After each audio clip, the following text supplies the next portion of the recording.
Nalazimo se u Ksetu gdje smo porazgovarali s Anjom, studenticom KBF-a koja nas je upoznala s radom biciklističke sekcije. Anja, možeš nam reći koliko dugo si ti u ovoj sekciji, koliko sekcija postoji i koliko imate trenutno članova? Znači, Kset ima 9 sekcija, Bike je jedna od njih, ja sam član neke 4 godine već. Sekcija je osnovana u 3. mjesecu 2006. godine. Znači, sada ćemo iduće godine proslaviti 10 godina postojanja sekcije. Naš osnivač je Borna Kišpatić i da, sad trenutno imamo 15 članova. Je li to malo ili si imali prije više članova ili? Pa, sekcija, broj članova uvijek varira, sad ovisno od godine do godine. Jednom periodu nas je bilo 20-ak, pa nas je bilo 7, pa nas je sada 15, tako da vjerujemo da ćemo imati kroz određeni period još više članova.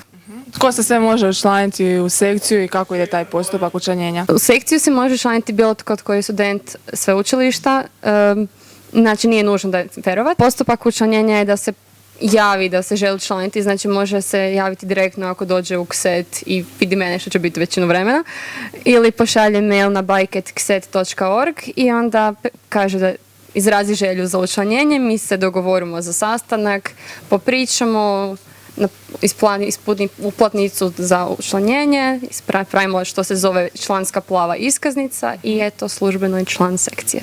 Morate li imati sami svoj bajk ili dobijete neki? Nemamo tolike financije da možemo financirati drugim ljudima bicikle, ali nije nužno da ima vlastiti bicikl dok je god entuzijastičan za biciklizam ili barem želi sudjelovati u radu sekcije, to je ok. Ti si eto nekoliko godina u sekciji, pa imaš neku omiljenu utrku, bike turu koju si prošla u nekom mjestu, ne znam?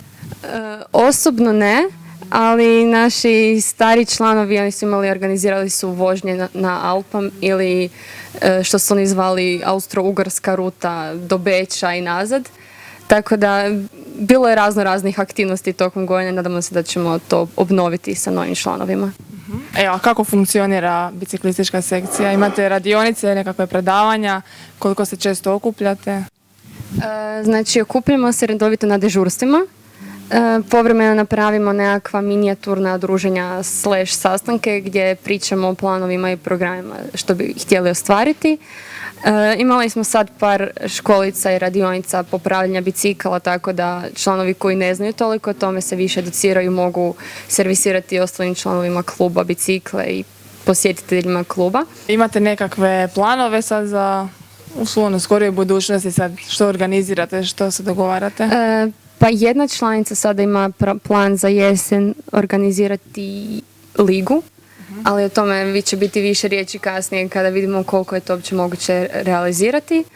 A i mi imamo sa našom sestrinskom sekcijom Pijandurama, to je planinarska sekcija. Prošle godine smo započeli zagrebački reli koji se nadamo da ćemo nastaviti i ove godine. I tako vidjet ćemo kroz vrijeme što ćemo moći ostvariti. Kad se to održava? Otprilike početkom akademske godine, znači kraj 9. i početak 10. mjeseca. Zagrebački reli, znači prošle godine je bio moto Super junaci napadaju i onda smo složili rutu po Zagrebu. Cilj je bio da je studentima koji nisu iz Zagreba da nauče nešto o povijesti Zagreba. Imali su točke na Zrinjevcu, gdje je sve bilo. Ukratko po raznim dijelovima Zagreba gdje su morali ispunjavati razne zadatke, crtati ružu vjetrova, odgovarati na razna pitanja.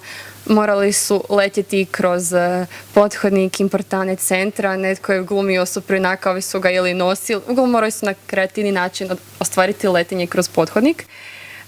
Tako da je to bilo jako smiješno i zabavno. To je prvenstveno za članove kluba, naravno, i služi kao svojevrsni team building.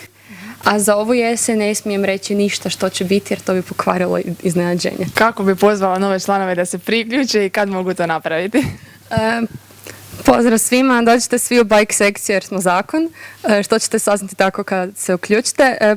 Ako ste zainteresirani ili imate ikakva pitanja, pošaljite mail na bike@kset.org i odgovorit ćemo vam sva pitanja što hitnije. Bit će vam super, samo, stvarno, dođite.